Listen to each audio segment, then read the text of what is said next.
बिस्मिल्लाहिर्रहमानिर्रहीम। अस्सलामुअलैकुम नाज़रीन, उम्मीद है आप खैर आफ़ियत से होंगे। हम अपने सफ़र का एक नया आगाज़ करने जा रहे हैं शऊर व आगाही के नाम से, और इसके साथ ही आज हमारा दूसरा इंटरव्यू होने जा रहा है। हमारा मकसद ये है कि इन इंटरव्यूज़ के ज़रिए या मैं मुख्तलिफ़ अपनी वीडियोज़ के ज़रिए आप तक एक शऊर व आगाही, एक मैसेज, एक अवेयरनेस पहुँचाता रहा हूँ। लेकिन अब मुख्तलिफ़ शख्सियात जो अपने अपने शोबा ज़िंदगी के मुख्तलिफ़ जो फ़ील्ड्स हैं, जो उसके हवाले से तजर्बा रखते हैं और एक ख़ास ग्रिप रखते हैं, तो उस हवाले से हम मुख्तलिफ़ शख्सियात के इंटरव्यूज़ करेंगे। आज दूसरी शख्सियत जो हमारे साथ इस वक्त मौजूद है, किसी तारफ़ की मोहताज नहीं है, इंसानी हकूक़ के अलमबरदार हैं। इसके साथ एक शायर भी हैं, अदीब भी हैं, लिखारी भी हैं, और इसके साथ कानूनदान और सियासतदान भी हैं। इन सारी चीज़ों को अगर जमा किया जाए तो एक नाम बनता है, और उनको हम कहते हैं चौधरी इश्तियाक साहब। आज हमारे साथ मौजूद हैं मोहतरम चौधरी इश्तियाक साहब।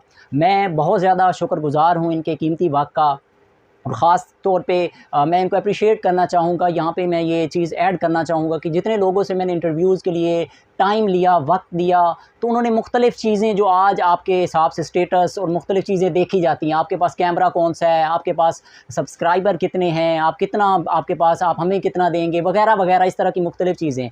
तो मैं इनको अप्रिशिएट भी करता हूँ, मेरे सामने बैठे हैं, कि इन्होंने इस तरह की किसी तरह की कोई बात नहीं, बल्कि मुझे टाइम दिया और टाइम इनायत किया और मैं इनके पास पहुंच गया। क्योंकि ये भी लोगों के लिए माशाल्लाह से इन्होंने जो वर्क किया है, बता रहे हैं अभी 3000 से ज़्यादा केसेस को देख चुके हैं।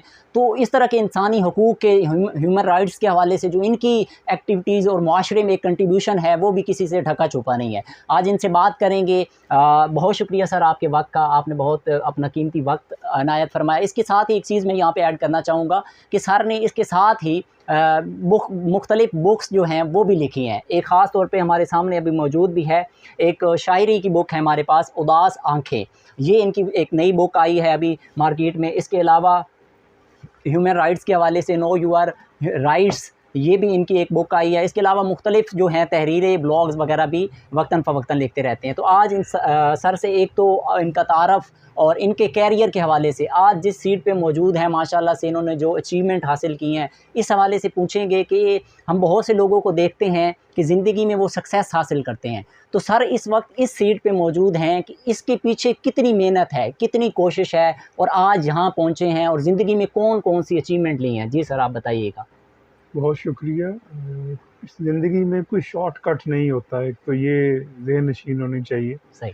तो एक मुसलसल जद्दोजहद का नाम है ज़िंदगी, सही। और जहद मुसलसल है, और जहाँ पे जहद मुसलसल ख़त्म हो गया, वहाँ पे ज़िंदगी ख़त्म हो जाती है। तो इसी चीज़ को पेश नज़र रखा ज़माना तालिब इल्मी से, और फिर कैरियर की तरफ आए, फिर लॉ की तरफ आए, मैंने लेक्चरशिप भी की। अच्छा, फिर माशाल्लाह। मैंने जब लॉ में आए, तो फिर मैंने लॉ में के साथ साथ फिर मैं अखबार के दफ्तर में भी काम करता था। अच्छा, रात को, माशाल्लाह। शाम को मैं एकेडमी में भी टीच करता था। अच्छा।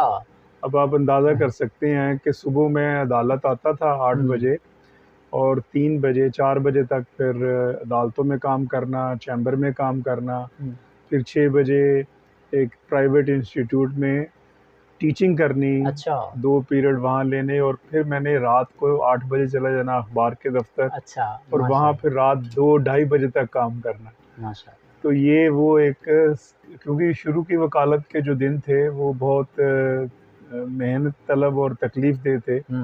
आपके पास जब कोई केस ना हो, ना। और ये है कि मैंने कभी अपनी वकालत के पीरियड में, मुझे 17-18 साल होने को आ रहे हैं, कभी एक छुट्टी भी नहीं की मैंने अपनी वकालत में। अच्छा, माशाल्लाह। बहुत ही कोई मजबूरी हो, किसी जगह आउट ऑफ स्टेशन हो, वो भी किसी काम के सिलसिले में अगर गया हूँ, तो अदरवाइज़ नहीं। तो ये एक जहद मुसलसल है, सही। जो कि फिर एडवोकेट सुप्रीम कोर्ट हुए। फिर मैंने शुरू दिन से ही, जब मैं इस प्रोफेशन में आया, तो एक अकाउंट मैंने अल्लाह के साथ बनाया। अच्छा। वो इंसानी हकूक़ का अकाउंट था, माशाल्लाह। और फिर उसकी बहुत ज़्यादा बरकत आई। मतलब ये था कि कोई भी केस जो इंसानी हकूक़ का आया, तो मैंने उसको किया, ये समझ के कि ये अल्लाह का भेजा हुआ है, और इसका करना बहुत ज़रूरी है। माशाल्लाह। तो फिर अल्लाह ने बरकत भी दी, तो फिर ये सिलसिला जारी यहाँ है। यहाँ सर एक चीज़ मैं ऐड करना चाहूँगा। माशाल्लाह ये चीज़ें मैं अभी आपसे सुन रहा हूँ, मैंने आपके बारे में ये चीज़ें बहुत कम, यानी कि मैंने आपको स्टडी उस हद तक नहीं किया जहाँ तक मैं जानता था। लेकिन ये मैं आज एक नौजवानों तक मैसेज इनकी सर की बात से पहुँचाना चाहता हूँ। देखिए, ज़िंदगी में ट्यूशन्स पढ़ाई, अपनी फ़ील्ड से हट के काम किया, अपना काम साथ कर रहे थे, जो टारगेट सेट किया था उसको अचीव करने के लिए। लेकिन उसके साथ-साथ आप देखें कितनी स्ट्रगल की है। आज इस अगर सीट पे बैठे हैं, तो इसके पीछे कितनी एफ़र्ट है, कितनी कोशिश है। आज हम जो ख़ास तौर पे आज की जनरेशन जो है, वो शॉर्टकट के चक्कर में होती है, मुख्तलिफ़ ज़राए शॉर्टकट की तलाश करते हैं, और ख़ास तौर पर आज सोशल मीडिया का दौर है, तो हमें शॉर्टकट्स ही बताए जाते हैं। लेकिन देखें, असल जो हकीकत में उनकी स्ट्रगल है, वो भी एक आज आप तक इनका तारुफ़ भी एक आप तक मैसेज है। जी सर, अब आप थोड़ा-सा मुझे बताइएगा कि जो आपने कानून के हवाले से अपना किरदार अभी तक अदा किया, फ़ील्ड में उतरे, वो स्ट्रगल थोड़ा-सा बता दीजिएगा। फिर उसके साथ माशाल्लाह से आप अदीब भी हैं, लिखारी भी हैं, कानूनदान भी हैं और सियासतदान भी हैं। तो ये थोड़ा-थोड़ा सारा तारुफ़ करवा दीजिएगा, ताकि नाज़रीन अब आपके साथ मुंसलिक रहेंगे वक़्तन-फ़वक़्तन इंशाअल्लाह। तो आप टाइम इनायत फरमाते रहेंगे तो इंशाअल्लाह आपके साथ कनेक्टेड रहेंगे। तो मैं चाह रहा हूँ थोड़ा-सा आपका तारुफ़, ताकि लोगों के ज़हनों में आ जाए। 2005-6 में जब मैं बाकायदा इंसानी हकूक़ का कोई भी केस जब नहीं था, जी, जी। तो मैं अदालत में बाहर देखा करता था, कोई भी मुश्किल में है, कोई परेशानी में है। अच्छा, मुझे अल्लाह ताला ने ये सलाहियत दी हुई है कि मैं किसी को परेशानी, मैं सेंसिटिव हूँ और परेशानी को बहुत जल्दी देख लेता हूँ। माशाअल्लाह। जब मैंने किसी को परेशान देखा तो मैं उसके पास गया और उसको कहा कि आपकी क्या परेशानी है, तो मैं हल करता हूँ। तो मैंने उसकी उस तरह हल की, तो ये समझ के कि ये इसके पास अगर पैसे नहीं भी हैं, तो मेरा ये फ़र्ज़ बनता है कि मैं इसकी मदद करूँ। तो एक था जिसे आप कह सकते हैं duty first, not fee first. मतलब ये नहीं है कि पैसे मुझे पहले मिलेंगे तो फिर मैंने आपके काम करना, नहीं। ड्यूटी फ़र्स्ट होना चाहिए इंसान को। तो मैं ड्यूटी फ़र्स्ट था, मैंने वो काम किया। फिर उसके साथ-साथ इंसानी हकूक़ के साथ फिर मैं जो एसएम ज़फ़र साहब की जो ऑर्गेनाइजेशन थी, human rights society of Pakistan, फिर मैं उसके साथ मुंसलिक हो गया। अच्छा, क्योंकि एक बड़ी बॉडी थी और उस पे फिर मैं काम करता रहा। फिर जो ह्यूमन राइट्स में फिर मैंने लेबर जो थे, जो मज़दूर जिनको फैक्ट्रियों से निकाला जाता था, अच्छा, फिर मैं उनके केसेस करता था। वो मेजॉरिटी वो थे जो कि बिल्कुल पैसे ना देने वाले में थे। तो फिर क्योंकि एक मिशन था ज़िंदगी का कि इंसानी हकूक़ और ये जो लेबर राइट्स है, इसकी जंग लड़नी है मैंने। अच्छा। तो वो फिर जंग, जब आपने जंग लड़नी है तो फिर उसका मतलब ये है कि जिस तरह मैदान जंग में होते हैं ना, तो फिर ये नहीं होता कि आप मारे जाएंगे, शहीद हो जाएंगे। इसका मतलब है आपके साथ ये सेशंस, मेरा वो स्पिरिट था, मेरा पैशन था। माशाल्लाह, मेरा पैशन था कि मैंने पाकिस्तान के जो मफलूकुल हाल लोग हैं, उनकी जंग लड़नी है। वो मैंने अदालतों में लड़नी है। जो कमज़ोर आएगा मेरे पास, मैंने लड़नी है। जितना मर्जी कोई ताकतवर होगा, मैंने उसके खिलाफ खड़ा होना है। माशाल्लाह। तो ये एक जज्बा था। फिर मैं उस जज्बे के तहत फिर जो भी मुझे, क्योंकि अल्लाह ताला ने मुझे बहुत हसास बनाया। अच्छा। तो जो भी मुझे, किसी की तकलीफ़ नहीं देखी जाती, तो जो भी तकलीफ़ आई, जो भी आया, और फिर हम चलते गए। और मैं आपको बताऊँ, खुला के केसेस में शुरू में, अच्छा, जो ख़वातीन जिस तरह शिकार होती हैं खामद के तशद्दुद का, और वो खुला के लिए आई, तो मैंने खुला के केस में कभी किसी से फ़ीस नहीं ली। माशाअल्लाह। और सिर्फ यही समझ के कि नहीं, ये इसको खलासी कराना किसी वायलेंस से बहुत ज़रूरी है। तो ये एक सिलसिला चला। फिर ये इंतहा को पहुंचा। मतलब जब कोविड आया, तो कोविड में लाखों लोग बेरोज़गार हुए। तो मैंने उन लाखों लोगों का केस हाई कोर्ट में फ़ाइल किया। अच्छा। क्योंकि मैं उस वक़्त तक बहुत बड़ी आवाज़ बन चुका था। जो पाकिस्तान की जो लेबर ऑर्गेनाइजेशंस हैं, मैं फिर उसके साथ जुड़ा। अच्छा। फिर उसके साथ मैं जब जुड़ा, तो फिर उसी के साथ होते हुए फिर मैं ILO के साथ जुड़ा। अच्छा। जो इंटरनेशनल लेबर ऑर्गेनाइजेशन अक़वाम मुत्तहिदा का अदारा है। ठीक है। और फिर उनके जो मज़दूरों के जो नुमाइंदों के मसाइल थे, जो उनके पास आते थे, वो हल हुए। फिर इसी साथ मुझे मौका मिला इंटरेक्शन का यूरोपीय यूनियन के साथ। अच्छा। तो मैं पूरी जो आपकी लेबर वर्ल्ड है, मतलब दुनिया की जो एक मज़दूरों की एक लेबर वर्ल्ड है, मैं उसके साथ एक मुंसलिक आदमी हूँ। अच्छा। एक तरफ ये है पहलू है, दूसरी तरफ human rights society of Pakistan जो है, एसएम ज़फ़र साहब का बहुत बड़ा नाम है। उनकी जो लीगल काउंसिल है, उसका मैं प्रेसिडेंट हूँ। और मैं पाकिस्तान भर के जो मामलात हैं वो देखता हूँ। सही। कराची में हमारा दफ्तर है, इस्लामाबाद में दफ्तर है, अच्छा। लाहौर में दफ्तर है ही है जिसमें आप अभी जी बैठे जी हैं कि जी हमारा जी। सेपरेट ऑफिस भी है। सही। तो ये कोई भी मसला आया है, किसी तरफ से भी आया, इसी में हमें जो ज़ैनब कत्ल केस आया, अच्छा। ज़ैनब कत्ल केस आपके सामने ही है, अच्छा। जो कसूर में बच्ची के साथ ज़्यादती हुई थी, जी जी जी जी। तो वो केस मैंने लड़ा, वो अच्छा, अप टू वो द आपने अपेक्स लड़ा। कोर्ट जी। माशाल्लाह। उसकी रिपोर्टेड जजमेंट है, अच्छा। जिसमें सारा, फिर उसके बाद जो अली इमरान था उसको सरेआम फांसी देने के लिए पिटीशन फाइल की। अच्छा। तो ये एक लंबी तारीख है हम्म। जिसके लिए बहुत ज़्यादा नशिस्तें चाहिए। अगर मैं वन बाय वन केस को डिस्कस एक मुख्तसर तो तारुफ आ गया। हाँ, ये तारुफ आ। मतलब और ये जंग जारी है, हम्म। क्योंकि जब आपने ये फैसला किया है कि आपने लड़नी है तो फिर आपने लड़नी है। इसका मतलब असल है। सियासत में मैं आपको बताऊं, जी जी। मतलब मैंने 2 इलेक्शन कॉन्टेस्ट किए, अच्छा। एक इलेक्शन में मैंने, और ये हुआ ये कि हर दफ़ा ये है कि शायद कोई पॉलिसी हमारी अवामी तहरीक की नहीं थी हम्म। कि उस तरह लड़ा जाए। फिर उन्होंने कहा कि आप कंप्रोमाइज़ हुआ उनके साथ, दूसरी जो जमातों के कैंडिडेट्स साथ। हैं जी। जमातों में, और फिर मुझे विड्रॉ करना। ठीक तो है। मैंने 2 इलेक्शन भी लड़े, एक 124 में से लड़ा, अच्छा। 122 में से लड़ा। अच्छा माशाल्लाह। तो ये है, लेकिन इस सारी चीज़ों के बाद फिर मैं अब सारी जो जंग है वो इंसानी हकूक़ के लिए ही इसका है। मतलब है आपने कोई रास्ता ऐसा नहीं है जो छोड़ा हो, हर जगह राइट्स की बात करते हैं और जंग लड़ रहे हैं जी, बिल्कुल प्रैक्टिकली। ऐसे ही और है। मुझे सर खुशी हो रही है कि माशाल्लाह से जैसे आपने बताया ना कि आप हसास भी हैं ह्यूमन राइट्स के हवाले से, लोगों का खुद से एक जज्बा है और उसको जी, जी। आप शुरू दिन से कर रहे हैं। जी, जब जी। वसाइल नहीं थे, आज हैं भी सही, आज आप किसी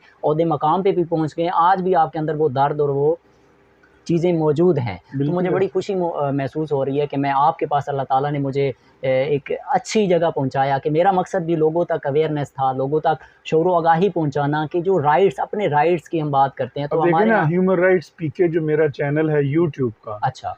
ये फर्स्ट ह्यूमन राइट्स का, इंसानी हकूक़ का ये पहला चैनल है जो पाकिस्तान में है, अच्छा माशाल्लाह। जिसका नाम ही ह्यूमन राइट्स पीके है। माशाल्लाह। तो ह्यूमन राइट्स पीके से मैंने बहुत, जितने भी प्रोग्राम किए, हुँ। इंटरव्यूज़ किए, हुँ। वो वही हैं। आप उठा के देखें तो वो इंसानी हकूक़ से मुतल्लिक़ है। हुँ। वो सारी एक टीम है जो इंसानी हकूक़ के मुतल्लिक़ है। बिल्कुल ऐसी तो है। और हमने वो फिर ह्यूमन राइट्स चैनल का इजरा किया। हुँ। तो ये एक देखें, अपने हिस्से की शमा है। शम्मा आपने जलानी है। हुँ। आप ये नहीं कर सकते कि आप बैठ जाएँ और शम्मा ना जलाएँ। अपने हुँ। हिस्से की शम्मा आपको जलानी पड़ती है सही। और जलानी चाहिए। हुँ। हर एक जो है अपने हिस्से की शम्मा जलाएगा तो फिर अंधेरा कम होगा पाकिस्तान बिल्कुल से। ऐसे ही और इंशाल्लाह हम भी यही कंट्रीब्यूशन देने के लिए आपके पास मौजूद हैं। ये तो आपका एक कानूनी हवाले से, सियासी हवाले से। अब माशाल्लाह इसमें ऐड कर दें ज़रा मुख्तसर सा कि जो अदब के हवाले से है और जो इसके अलावा शायरी के हवाले से है, वो भी थोड़ा-सा ऐड कर दें ताकि उस हवाले से भी लोगों को ज़ौक़ रखने वाले होते हैं अब जो मुख्तलिफ़ लोग। शायरी का जो शग़फ़ था, वो जब मैं एफसी कॉलेज में था, अच्छा। तो उस दौरान ही मुझे हुआ, और 93 की ये बात है। हुँ। लेकिन उसमें जो हकीकी मानों में थोड़ी-सी आप कह सकते हैं जो तेज़ी आई और बुलंदी आई हुँ। और पुख्तगी आई, हुँ। वो फिर मुझे एमए में आई। अच्छा। जब मैं एमए इंग्लिश लिटरेचर का मैं स्टूडेंट था, अच्छा। तो चूँकि लिटरेचर पढ़ा और लिटरेचर ने भी और सेंसिटिव बनाया, ठीक है। तो वो जो एमए इंग्लिश लिटरेचर था, तो उसकी बिना के ऊपर फिर मुझे वो जो शौक़ एफसी कॉलेज में जब मैं इंटर का स्टूडेंट था, हुँ। वो हुआ, परवान चढ़ा, वो अपनी पाया तकमील को पहुँचा। हुँ। और फिर मेरी जो उदास आँखें हैं, ये जो शायरी जी, की जी, किताब बिल्कुल, है, बिल्कुल। ये 2008-7 में ये हुँ। इसका पहला एडिशन आया था। हुँ। और उसके बाद इसमें आपको रोमांस भी मिलेगा, हुँ। इसमें आपको इनकलाब भी मिलेगा। अच्छा मतलब माशाल्लाह। आप बहुत इनकलाबी शायरी भी आपको मिलेगी। सही। और ये फिर वो सिलसिला चलता है। और इसके साथ फिर 2011 में मैंने अपने वालिद की मोहब्बत में एक किताब लिखी, अच्छा। मेरी मोहब्बत मेरे अब्बू। माशाल्लाह। और वो भी फिर उसी तरह छपी। और ये जो तीसरी किताब है, ये ह्यूमन राइट्स की है, हुँ। ये नो योर राइट्स जो है। सही। तो मैंने महसूस किया कि एक ऐसी किताब हो हुँ। जो पाकिस्तान के लोगों के लिए हो कि वो अपने हकूक़ को जानें, हुँ। अपने हकूक़ के से आगाही हासिल करें। सही। और अपने हकूक़ से आगाही हासिल करने के लिए फिर मैंने ये किताब लिखी। सही। और ये है, और अल्टीमेट यही ऑब्जेक्टिव है इंसानी हकूक़ का। सही। चलें माशाल्लाह ये एक आपका तालीमी कैरियर भी हमारे सामने आ गया और इसके अलावा कानूनी हवाले से जो आपकी स्ट्रगल है वो भी सामने आ गई। मुख्तलिफ जो आप साथ साथ अदब के हवाले से, शायरी के हवाले से और सियासत के हवाले से जो अपना कंट्रीब्यूशन दे रहे हैं, सारा एक पैराए में लोगों के सामने आ गया। लेकिन इसमें एक चीज़ ऐड मज़ीद करना चाहूँगा मुख्तसर सी, और उसके बाद हम कानून के हवाले से बात करेंगे। वो ये कि इसमें जब आपने ये स्ट्रगल स्टार्ट की, क्या आपकी कोई फैमिली बहुत बड़ा सेटअप था, कोई जागीरदार, कोई सरमायादार, कोई इस तरह का सिस्टम था, या एक बहुत दरमियाने तबके के ख़ानदान, घर से उठ के आपने मेहनत की, कोशिश की, स्ट्रगल की और यहाँ तक पहुँचे? और इसके ज़रिए आपने नौजवानों को मैसेज भी देना है, और ख़ास तौर पे आपके वालिद साहब, मैं देख रहा हूँ माशाल्लाह से आपके वालिद साहब हमारे सामने मौजूद हैं, अल्लाह ताला उनको उनकी दर्जात बुलंद फरमाए। तो वो उनके हवाले से जो कंट्रीब्यूशन था उस पे भी थोड़ा-सा आप रोशनी डाल दीजिए। ये वालिद साहब से मुझे जो हिम्मत मिली, मैं क्योंकि वो ओलंपियन थे, अच्छा। स्पोर्ट्समैन थे। अच्छा। तो रेसलिंग में उनकी बहुत सारे अवार्ड उन्होंने जीते। अच्छा। पाकिस्तान से बाहर भी एशियन गेम्स में, रोम ओलंपिक्स में वो गए। अच्छा। तो जो मेहनत करने का जज्बा था वो उनसे मुझे मिला। अच्छा, माशाल्लाह। और फिर वो सेल्फलेस थे। अच्छा। ये जो सेल्फलेस होना ना, दूसरों के मुतल्लक सोचना और दूसरों के फ़ायदे की बात करना, ये मुझे अपने वालिद साहब से मिला। माशाल्लाह। तो वर्किंग क्लास से मेरा तल्लक है, और कोई बैकग्राउंड, बड़ा हम्बल बैकग्राउंड है। मुझे फ़ख्र है इसके ऊपर कि जिस तरह मैं लाहौर में आया और फिर उसके बाद मैंने एक पूरी जद्दोजहद की, तो ये सारी की सारी आप कह सकते हैं कि सेल्फ मेड इंसान जो करता है जद्दोजहद, वही जद्दोजहद है। सही। और मुझे याद है कि मैं जब 2000 में जब मैंने एमए किया, तो मैं एक स्कूल में मुझे एक O&A लेवल्स में पढ़ाने के लिए गया। अच्छा। तो मैं साइकिल पे था। अच्छा। तो जब मैं साइकिल जाके वहाँ पे खड़ी की, तो वहाँ पे जो मेरी क्लास के जब छुट्टी हुई, तो वो बच्चे जब बाहर आए, तो वो खुशी से या मजाक आप कह सकते हैं, तो वो उन्होंने कहा कि वो sir is on the cycle. अच्छा। तो मैंने उसको भी एंजॉय किया। सही। मतलब एक खुदी का एक सबक घर से मिला था कि ये जो चीज़ें हैं, इनसे आप बड़े नहीं होते। बड़ी गाड़ी से आप बड़े नहीं होते, बड़े घर से आप बड़े नहीं होते, आप अपने अखलाक से बड़े होते हैं। इसी आप अपने वैल्यूज से बड़े होते हैं। इसी चीज़ को मैं सर चाहूँगा, ये जो आपने बड़ी कमाल बात की है, आज की नौजवान जनरेशन, वो ख़ास तौर पे क्योंकि मैं अटैच हूँ यूनिवर्सिटीज़ के साथ, मैं स्टूडेंट्स को देखता हूँ, नौजवान का एक कंसेप्ट, एक माइंड सेट बनाया गया है। वजह क्या है मैं आपको बताऊँ, वो इस तरफ उसकी वजह क्या है? देखें, ज़रूरत ये है कि आप अंदर से मजबूत हों। हमारा मसला ये है कि जब हम अंदर से मजबूत होने की कोशिश नहीं करते। अच्छा। आप अंदर से मजबूत हों, तो फिर ये हो ही नहीं सकता कि आपको कोई चीज़ मरूब कर सके। मुझे कभी किसी की दौलत ने आज तक मरूब नहीं की।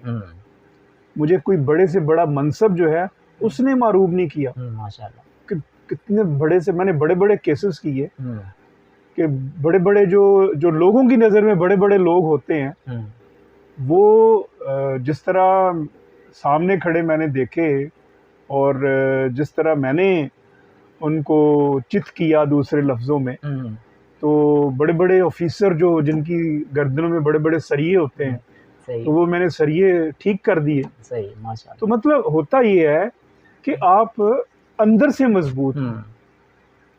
जब आप अंदर से मजबूत नहीं होते, तो फिर क्या होता है कि फिर लोग मजबूत होने के लिए बाहर की चीज़ों का सहारा ढूंढते हैं।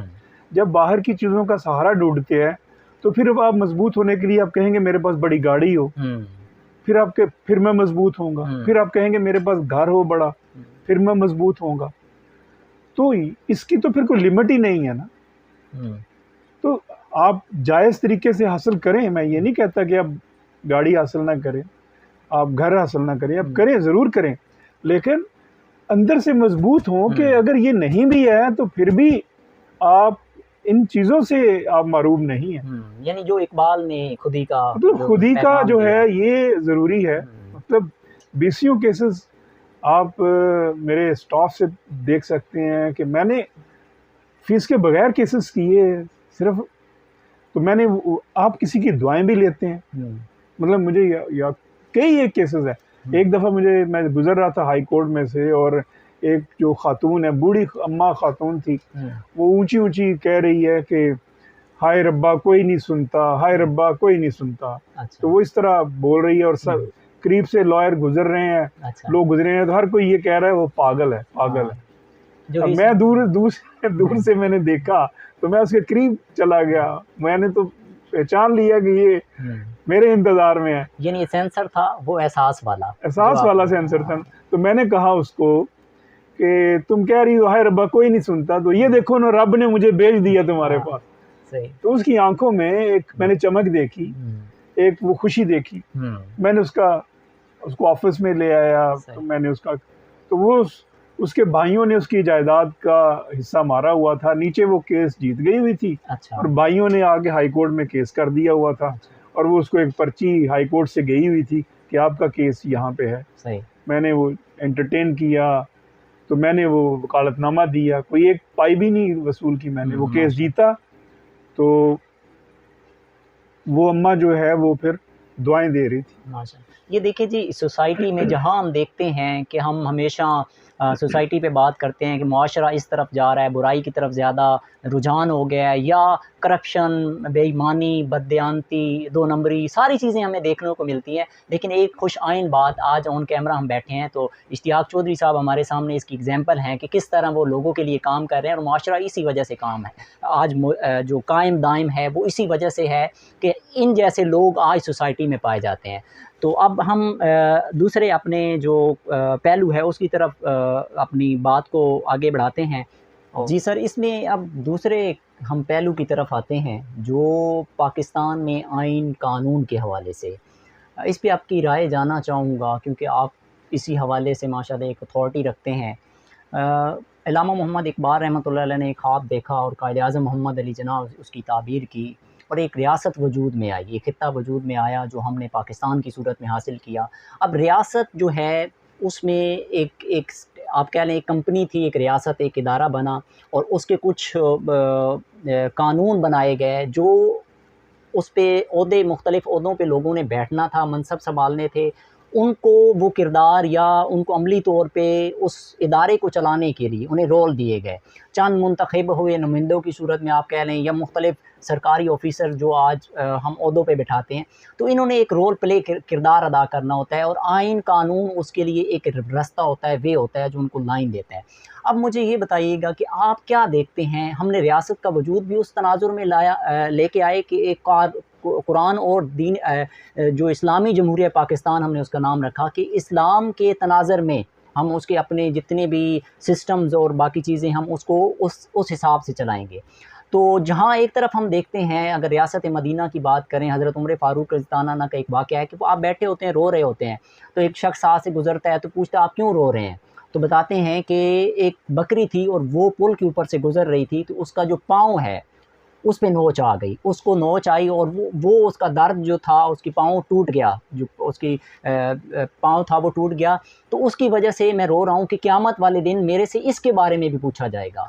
हम उस रियासत या उस इस्लामी तनाज़ुर को सामने रखते हैं और उसी को बेस बनाते हुए हमने इस रियासत का या खित्ते का वजूद हासिल किया। अब सर मुझे बताएँ, रियासत पाकिस्तान में हमने लोगों तक शऊर व आगाही भी फैलानी है, उन्हें अपने राइट्स के हवाले से भी बताना है, उन्हें ये भी बताना है कि रियासत असल है क्या? जैसे अभी मैं देख रहा हूँ, ₹10 रोटी थी, ₹15 हो गई है, ₹20 पराठा था, ₹40 हो गया है। तो ये सारी चीज़ें, लोग खामोश हैं, लोगों को कोई फ़िक्र नहीं, लेकिन वो तंग हैं, अभी तक वो अपनी आवाज़ बुलंद नहीं करते। तो इसके हवाले से हमने लोगों को अवेयरनेस भी देनी है कि रियासत का वजूद क्या है? क्या रियासत की ज़िम्मेदारियों में है कि वो आवाम के लिए आसानियाँ पैदा करें, उनके बुनियादी हकूक़ क्या हैं, जिसके लिए रियासत वजूद में आती है, फिर आवाम एक उसका ज़रिया होती है जो उसको अपने टैक्सेस के ज़रिए उस रियासत को चला रही होती है। तो हम चाहेंगे इस हवाले से आप पाकिस्तान में इस वक़्त कानून की जो हैसियत है, आइन की, कानून की, वो क्या देखते हैं? और पूरी दुनिया में, क्योंकि आप ह्यूमन राइट्स के हवाले से भी अभी स्ट्रगल कर रहे हैं, तो एक पूरा पहराए इसको बस आपने कंक्लूड करना है कि अवाम को रियासत के वजूद और हमारी जो रियासत पाकिस्तान, उस हवाले से जो आइन और कानून हमें जो हकूक़ और राइट्स देता है, उस हवाले से भी आप गुफ्तगू करेंगे और साथ ही आपने मैसेज भी देना है कि अवाम किस तरह अपने किरदार अदा कर सकती है रियासत को बेहतरी की तरफ ले जाने के लिए। जी सर। देखिए जो रियासत है ना, बुनियादी तौर पर कोई भी रियासत है जो उसका जो वजूद होता है वो एक सोशल कॉन्ट्रैक्ट की शक्ल में सामने आता है, जो उस मुल्क का आइन होता है। और ये शहरियों और रियासत के दरमियान एक कॉन्ट्रैक्ट होता है, समाजी अमरानी माहदा, जिसके तहत रियासत ने वो तमाम चीज़ें उनको उनके हकूक़ का ख्याल रखना होता है। सही। और उसके बदले जो बालादस्त तबकात हैं उनसे उसने टैक्स वसूल करना होता है और गरीबों को देना होता है। सही। ये तो है एक हकीकी जमहूरी और फलाही रियासत का। लेकिन हमारे यहाँ हुआ क्या दरअसल, देखें, अगर आप इस पैमाने पे जाएंगे जमहूरी और फलाही रियासत, तो आपको तमाम वो रियासत मिलेंगी, कनाडा मिलेगा, फिनलैंड मिलेगा, डेनमार्क मिलेगा, जिनको आप काफिर कहते हैं। अच्छा, मतलब असल इस्लाम तो फिर वहाँ पे है ना। सही है। ठीक है ना। तो नाम रख देने से इस्लामी जमहूरिया पाकिस्तान रख देने से नाम इस्लामिक रियासत नहीं बन जाती। सही। इस्लामी रियासत में लोग खुदकशियाँ नहीं करते। मदीना की रियासत में लोग अपने बच्चों के साथ नहर में नहीं कूदते, माएँ नहर में नहीं कूदती। जो मदीना की रियासत है उसमें इस तरह जो हमारे यहाँ जो ख़वातीन का इस्तेहसाल होता है, इस तरह इस्तेहसाल नहीं होता। जो मज़दूरों का इस्तेहसाल होता है वो इस्तेहसाल नहीं होता। ऐसे जो आम आदमी का इस्तेहसाल हो रहा है, और वो जो 98% लोग हैं वो भूख से चिल्ला रहे हैं, चीख रहे हैं, और 2% जो करप्ट इशराफिया है वो इस मुल्क की जो है वो मज़े लूट रही है। तो असल में हुआ क्या, देखें, जब पाकिस्तान का क़याम हुआ तो उस वक़्त जो था ये एक बरतानवी राज था। तो बरतानवी राज का जो ब्यूरोक्रेसी जो थी, सिविल ब्यूरोक्रेसी, वो भी बरतानवी राज की थी। अच्छा। तो जो फ्यूडल तबका था, बड़े ज़मींदार जागीरदार जो थे, इन्होंने मिलकर ये फैसला किया कि हमने इसी को कंटिन्यू करना है जो कॉलोनियल लेगेसी है। अच्छा। मतलब होना ये चाहिए था कि जब आज़ादी मिल गई, हिंदुस्तान पाकिस्तान दो अलग मार्ज़े वजूद में, हमें ये चाहिए था कि अब हम उस कॉलोनियल लेगेसी को ख़त्म करें और पाकिस्तान को एक जदीद इस्लामी रियासत बनाने के लिए काम शुरू करें। सही। पाकिस्तान का वजूद कोई मजहबी रियासत के लिए भी नहीं था, बिल्कुल ऐसे। ठीक, ना ही कोई इस तरह की लिबरल क्लास के लिए था जो दो कौमी नज़रिया ही की नफ़ी कर दे। पाकिस्तान का जो इस्लामिक रियासत था वो एक कायद-ए-आज़म की वो स्पीच है 11 अगस्त की, जिसमें वो कहते हैं कि आप आज़ाद है, मंदिरों में जाएं, चर्चेज में जाएं, इबादत खानों में जाएं, अपने मुताबिक इबादत करें। सही। वो चूँकि होना ये चाहिए था, कायद-ए-आज़म की वफ़ात हो गई, तो जो कॉलोनियल लेगेसी को छोड़ना था वो हमने नहीं छोड़ा। और चूँकि क्यों नहीं छोड़ा, क्योंकि जो उस वक़्त की जो पावरफुल ब्यूरोक्रेसी थी उसने, और जागीरदारों और ज़मींदारों ने, उनके मफादात उससे जुड़े हुए थे। अच्छा, ये उस वक्त से शुरू है? जी हाँ। अच्छा। कायद-ए-आज़म ने जो कहा था कि मेरी जेब में खोटे सिक्के हैं, आपको पता है ये खोटे सिक्के कौन है? ये खोटे सिक्के आपके मुल्क के जागीरदार हैं। अच्छा। ये खोटे सिक्के वो बड़े बड़े ज़मींदार हैं जो मुल्क के वसाइल लूट रहे हैं। इसका मतलब जिनके जो पूरी पाकिस्तान के जो वसाइल है उनको जकड़ा हुआ है। ये सियासत पर इस वजह से काबिज है कि इन्होंने रियासत के वसाइल के ऊपर कब्जा किया। इसका मतलब है कि निज़ाम की जब हम बात करते हैं तो ये उस वक्त जागीरदार, सरमायादार, वडेरे, ये लोग उस वक्त से काबिज हैं। उस वक्त से काबिज है। अच्छा। उस वक्त से काबिज है। अब इनके चूंकि मफादात थे और इन्होंने कहा कि हु वांट सेंस, वो कहते हैं व्हेन नॉनसेंस इज पेइंग। आपको जब लोग, उनको क्या ज़रूरत है देने की अक्लमंदी और शऊर देने की क्या ज़रूरत है? अगर उनको शऊर देंगे तो जागीरदार कहेंगे हमारी जागीरदारी नहीं बचती। शऊर देंगे तो वो कहेंगे, जो इस्तेसाली सरमायादार है वो कहेगा, जो वर्कर है वो अपने हकूक मांगेगा। बिल्कुल ऐसे। जो ट्राइबल चीफ है वो कहे उसकी सरदारी ख़त्म हो जाएगी। ऐसे। तो वो सिलसिला चला और पाकिस्तान के जो अवाम थे उनको उसी तरह रियाया रखा गया, उनको वो हकूक नहीं दिए गए, सिरे से नहीं दिए गए कि इनके ऊपर उसी तरह हुक्मरानी करनी है जिस तरह ताज बरतानिया ने की। सिविल ब्यूरोक्रेसी के ज़रिए, थाने के ज़रिए खौफ है। आप देखें, आप आम आदमी जो है वो किसी ब्यूरोक्रेट के दफ्तर में जाने से डरता है, किसी थाने में जाने से डरता है। ऐसी है। जो बरतानिया है, यूके में आप जाएं तो वहाँ की ब्यूरोक्रेसी ऐसी नहीं है। वहाँ पे आप जिस वक्त चाहें आपके जो मजिस्ट्रेट भी है आपके जो इलाके का, वो आपके वोटों से लगता है। SHO भी है जो वो उसमें आपके वोटों से लगता है। अच्छा, वहाँ पे this is the system they have developed it. ये नहीं है कि आपने और ताकत जो है वो कब्जा करना है। तो हमारे यहाँ जो स्टेट स्ट्रक्चर था इसको तब्दील करने की जरूरत है। इसका मतलब हमने हाकमियत के निज़ाम को ठीक नहीं किया। मेरी बात सुन लें। जी जी। हाकमियत का जो निज़ाम था वो ठीक नहीं किया। हाकमियत का निज़ाम क्या था कि वो इनके ऊपर रूल करना है। सही। हाकमियत का निज़ाम ये होना चाहिए था कि अवाम को हाकिम बनाए, लेकिन अवाम को वो हकूक दें कि अवाम हाकिम बने, और अवाम हाकिम बनेंगे तो फिर जो है अवामी हकूक की बात होगी और अवाम के मसाइल हल होंगे। तो फिर ये रियासत एक जमहूरी रियासत होगी, एक वेलफेयर रियासत होगी, सबके हकूक का ख्याल रखेगी। आपने तो अवाम को हकूक दिए ही नहीं है। 75 बरसों से अवाम के हकूक सलब करके रखे हुए हैं। लिहाजा उसी की कंटिन्यूएशन है जब तक इस स्टेट स्ट्रक्चर को तब्दील नहीं कर दिया जाता, जिसमें आम आदमी के लिए कोई जगह ही नहीं है। बिल्कुल ऐसे। और ये जो बड़े हैं इनसे एक ऐसा टैक्स का निज़ाम, रेवेन्यू का निज़ाम ऐसा नहीं हो जाता कि ये जिनके बड़े हैं इनसे टैक्स छीन लिया जाए, इनसे लेकर गरीबों को लुटाया जाए। तो हमारे यहाँ फिर एक क्लास वजूद में आई जो इशराफिया है।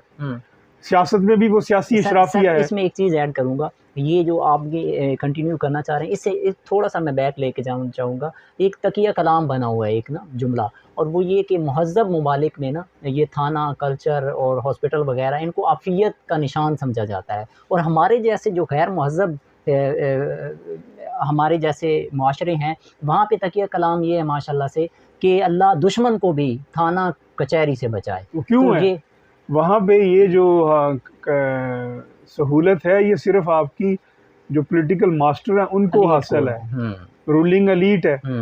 तो जो अशराफिया है, अशराफिया को तो मसला नहीं है थानों से, ये अशराफिया के इंटरेस्ट को प्रोटेक्ट करते हैं। बिल्कुल ऐसे। ये जो पुलिस है ये कोई आपकी हकूक का ख्याल रखने के लिए नहीं है, ये वो पॉलिटिकल जो अशराफिया है ये उसके हकूक को प्रोटेक्ट करने के लिए, बल्कि उसके मफादात को प्रोटेक्ट करने के लिए है। तो जो निज़ाम पहले दिन से ही अवाम के लिए बना ही नहीं है, उस निज़ाम में रहते हुए आप अवाम की बात करेंगे कि अवाम के मसाइल हल हो, यानी नहीं हो सकते अवाम के मसाइल। यानी शुरू दिन से ही ये रियासत जब वजूद में आई तो इस पे कब्जा माफिया, शराफिया, जगीरदार, सरमायादार। अब इसमें आइन कानून तो मर्ज़े वजूद में आ गया, उस पे अमल कैसे होगा? देखिए मैं आपको बताऊं अमल कैसे होगा। अमल तब होगा जब आप उनको हक देंगे। देखिए कानून बना देने से, अब ये आइन की किताब आप पकड़ लें, ये आइन की किताब है, अब ये कह दें कि ये आइन की किताब है, अब इसमें आइन में सारा कुछ लिखा हुआ है हकूक,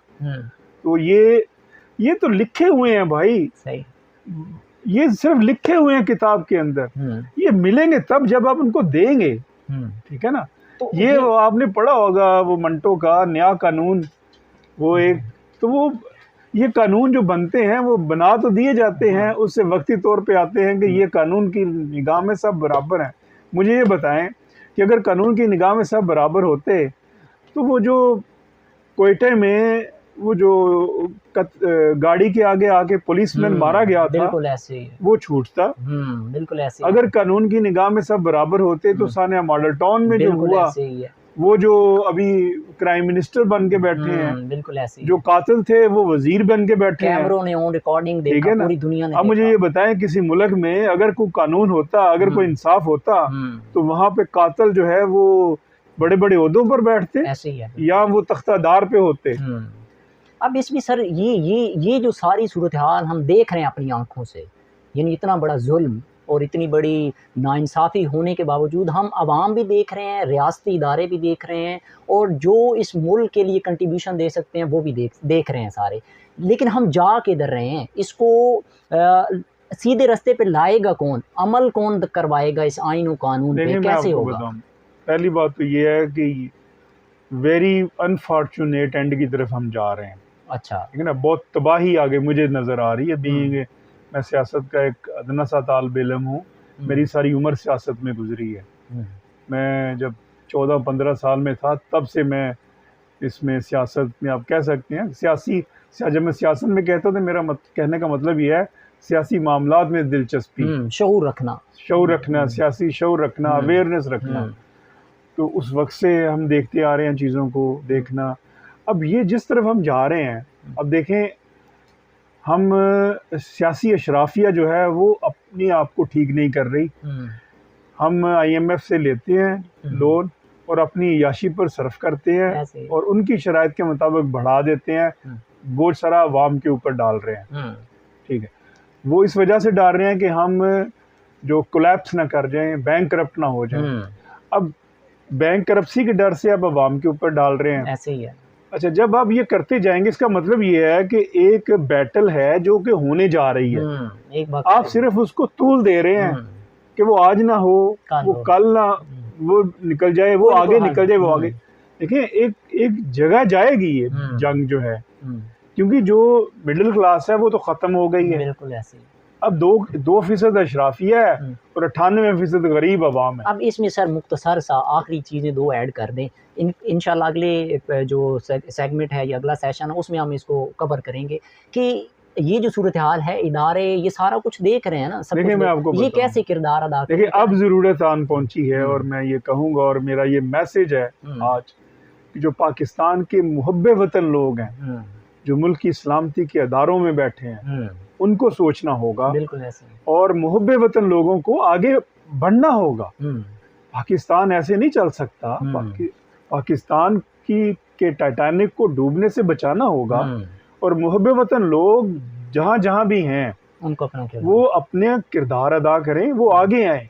वो आंखें कबूतर की तरह आंखें बंद करने से मसाइल हल नहीं होते। बड़ी खौफनाक मंजर है। वो आगे आए और फिर जो है मिल बैठ के इस क्राइसिस से निकालें, कौम को इस क्राइसिस से निकालें। और सिर्फ ये कह के कि जी जो भी है वो यहाँ से फिर बाहर चला जाता है, और वैसा नहीं है। तो अब वक्त है कि मुहब्बे वतन लोगों को इकट्ठा होना का, और पाकिस्तान के अवाम को, पाकिस्तान के अवाम का मसला ये है कि वो लास्ट यही मैं आपको बताऊं, पाकिस्तान के अवाम का मसला ये है कि वो जो चोर और डाकू है उसको वो मसीहा समझते हैं। अच्छा। तो जो उनको लूटने वाला है, जो उनके हुकूक छीनने वाला है, उसी से उम्मीद लगा बैठे हैं। वजह क्या है, रीजन कहाँ पैदा? जहालत है, ये जहालत है। देखें इन्होंने तो देना नहीं था, इनको क्या जरूरत है शऊर देने की। तो ये अब जितना सोशल मीडिया है ये अवाम को समझना चाहिए। तो आपके चैनल से भी ये बात जानी चाहिए। मैं तो कहता रहता हूँ कि पाकिस्तान के जो अवाम है उनको ये समझना चाहिए, जो 2 मरले में घर में रहता है, भाई 3 कनाल में रहने वाला आपकी नहीं सोच सकता, आपका मसाइल हल नहीं कर सकता। इसी तरह जो 300 घर कनाल में रहता है वो भी नहीं हल कर सकता। कि वर्किंग क्लास से जब लोग नहीं आगे आएंगे और वर्किंग क्लास को ये शौर नहीं आएगा कि ये जो रूलिंग एलीट है, सियासी अशराफिया है, इससे हमने छुटकारा पाना है। और जिस दिन मैं आपको बताऊं, मेरा ये तारीखी जुमला नोट फरमा लें, जिस दिन पाकिस्तानी कौम ने ये फैसला कर लिया कि वो सियासी अशराफिया से निजात चाहती है और सियासी अशराफिया के खिलाफ उठ खड़ी हुई बाहर निकल आई, उस दिन पाकिस्तान का मुकद्दर संवर जाएगा।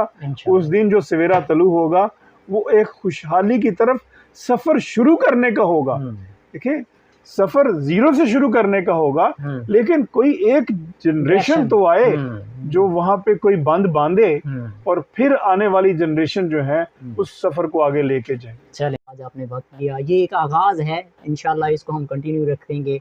आपका बहुत शुक्रिया, आपने वक्त किया। नाजरीन, आपने भी समाअत किया। हमारा एक मकसद था, आप तक मैसेज था, जहाँ तक हम कंट्रीब्यूशन दे सकते हैं। अब हमने बहुत सी चीज़ें आपके सामने रख दी हैं, फैसला करना आपका काम है। बहुत शुक्रिया, थैंक यू सो मच।